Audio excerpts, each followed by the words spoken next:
Radhe Radhe everyone. आज मैं आप लोगों के साथ शेयर करने वाली हूँ बासोड़ा यानी शीतला सप्तमी या अष्टमी की पूजा किस प्रकार की जाती है। तो पूजा से एक दिन पहले आपको रात में इस तरह से पूरा भोजन बनाना होता है।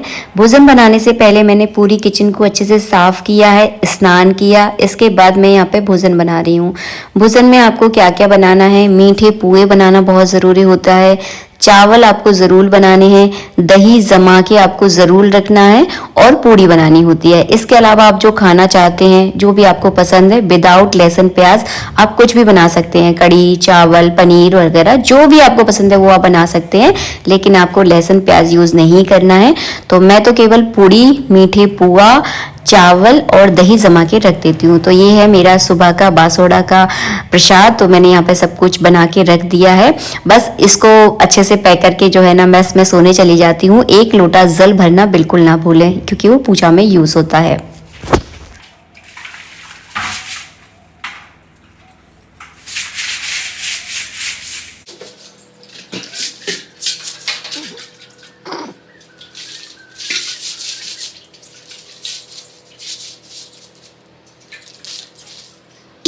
आज होने वाली है बासोड़ा मैया की पूजा यानी शीतला सप्तमी की पूजा करने वाली हूँ। वैसे आज शीतला सप्तमी नहीं है, केवल आप लोगों के लिए मैं डेमो की तरह वीडियो बना रही हूँ कि किस तरह से मैं शीतला सप्तमी या अष्टमी पर बासोड़ा की पूजा करती हूँ। तो यहाँ पे मैंने घर की साफ सफाई की, दहली को साफ किया। अब मैं जो है ना यहाँ पे चुन्नी प्रिंट की साड़ी पहनकर तैयार हो गई हूँ और अपने पैरों में लगा रही हूँ हल्दी और महावर। जब भी कोई तीज त्योहार होता है तो पैरों में हल्दी महावर लगाना बहुत ज़्यादा ज़रूरी होता है। शीतला सप्तमी और बासोड़ा की पूजा जो है ना घर की महिलाएं अपने बच्चों की सुख शांति और उनकी दीर्घ आयु और अच्छे स्वास्थ्य के लिए इस पूजा को करती हैं। तो यहाँ पे मैं तैयार हो गई हूँ। जो भी रात में मैंने भोजन बना के तैयार किया था उस सब को जो है ना अब मैं पूजा के लिए लेकर जाऊंगी। तो यहाँ पर मैंने दही जो है ना फ्रिज में रख दिया था, क्योंकि बाहर रखा दही एकदम खट्टा हो जाता। तो मैं सुबह जैसे नहा कर आई ना तो मैंने फ्रिज में उसको रख दिया था। तो यहाँ पर जो है ना आपको क्या क्या सामग्री लेकर जानी होती है मैं इस वीडियो में ये भी बताऊंगी। बासोड़ा की पूजा करना बहुत ज्यादा सरल होता है। होली के बाद, वैसे तो इस पूजा को आप कभी भी कर सकते हैं होली के बाद, लेकिन इस पूजा को शीतला सप्तमी या अष्टमी के दिन जरूर किया जाता है। तो सप्तमी इस बार पड़ रही है शुक्रवार के दिन। तो शुक्रवार के दिन इस तरह से जो है ना पूरी तैयारी कर लें, यानी गुरुवार की रात में आपको सारा भोजन वगैरह बना लेना है। मैंने यहाँ पे पत्तल ली हैं, आप चाहे तो मिट्टी के जो छोटी छोटी प्लेटें होती हैं उनमें भी भोग लेकर जा सकते हैं। इस बार मेरे पास मिट्टी के बर्तन नहीं थे तो मैंने क्या किया, यहाँ पे मिट्टी का एक जो बड़ा सा कलश होता है उसको मैंने भर लिया है मैया को स्नान कराने के लिए, और पत्तलें मैंने भोग के लिए रख ली हैं। तो आप इस तरह से जो है ना भोग के लिए जरूर लेकर जाएं कुछ ना कुछ। जब भी हम भगवान को भोग लगाते हैं कई बार मंदिर में डायरेक्ट जमीन पर रख देते हैं। तो आप अपने आप से पूछिएगा कि अगर आपको जमीन पर रखकर कोई भोजन दे तो आप खाना पसंद करोगे? नहीं खाओगे ना। तो भगवान को आप जब भी भोग लगाएं तो किसी पत्तल में, और वैसे बासोड़ा की पूजा में तो मिट्टी के बर्तनों का यूज किया जाता है, क्योंकि मिट्टी के बर्तन बहुत ज्यादा ठंडे होते हैं।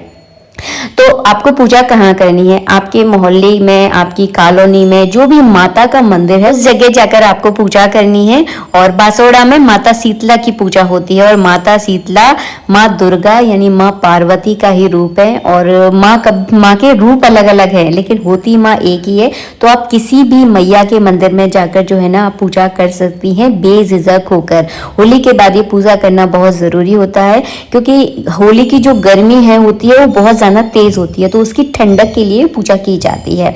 तो सबसे पहले मैंने जो मिट्टी के पात्र में जो जल भर के लाई थी वो मैंने माता पे चढ़ा दिया। उसके बाद मैं इत्र इस तरह से छिड़क छिड़क कर इत्र लगा रही थी, क्योंकि जब भी आप किसी बड़े प्राचीन मंदिर में जाएं तो मूर्तियों को स्पर्श ना करें। यहाँ तो सब लोग इस तरह से, छोटा मंदिर है तो सब लोग मूर्तियों को स्पर्श करके तिलक वगैरह कर देते हैं।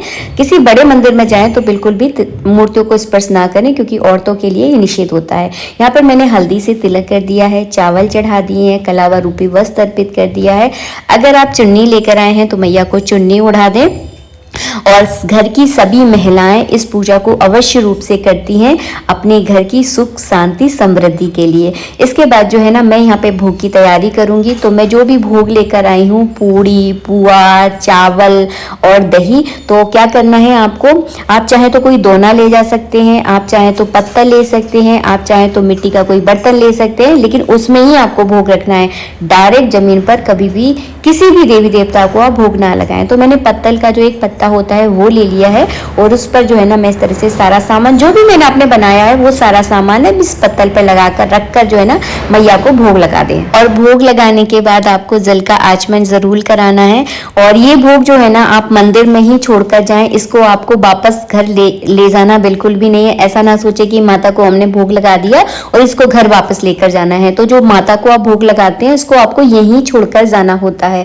तो बस यहाँ पे इस तरह से मैंने दही भी रख दिया है। दही बहुत जरूरी होता है क्योंकि दही की तासीर बहुत ठंडी होती है और बासोड़ा की पूजा में जो है ना बासे ठंडे भोजन का ही जो है ना प्रयोग किया जाता है। हाथ जोड़कर मैंने इस तरह से क्षमा याचना की है। भूल चूक हो गई हो तो मैया मुझे क्षमा कर दे, क्योंकि हम बच्चे हैं, हमसे अक्सर भूल चूक हो जाती है। इसके बाद जो है ना जो भी मैंने हल्दी का जो है ना अपने पल्लू से जो है ना इस तरह से मैं मैया के चरणों में तिलक लगा के अपनी मस्तक पे लगा दूंगी, क्योंकि ये मैया का आशीर्वाद ही होता है। तो इस तरह से मैंने तिलक लगा दिया है, हाथ जोड़ के प्रार्थना कर ली है। इसके बाद जो है ना मैं मंदिर की परिक्रमा करूंगी। तो 5 या 7 जो है ना परिक्रमा की जाती है। अब जितना आपके अंदर सामर्थ्य उस हिसाब से आप परिक्रमा जरूर करें मंदिर की।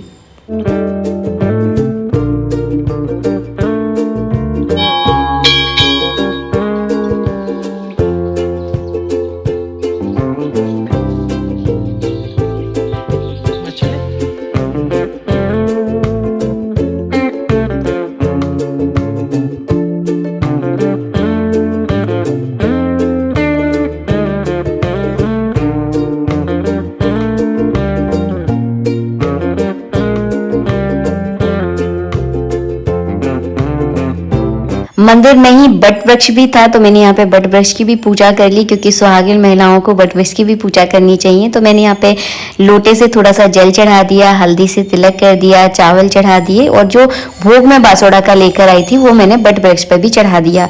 तो आप जिस भी मंदिर में जा रहे हैं, चाहे भगवान शिव की मूर्ति हो, चाहे किसी की भी, कितने भी देवी देवता हैं, सबको आपको भोग जरूर लगाना है।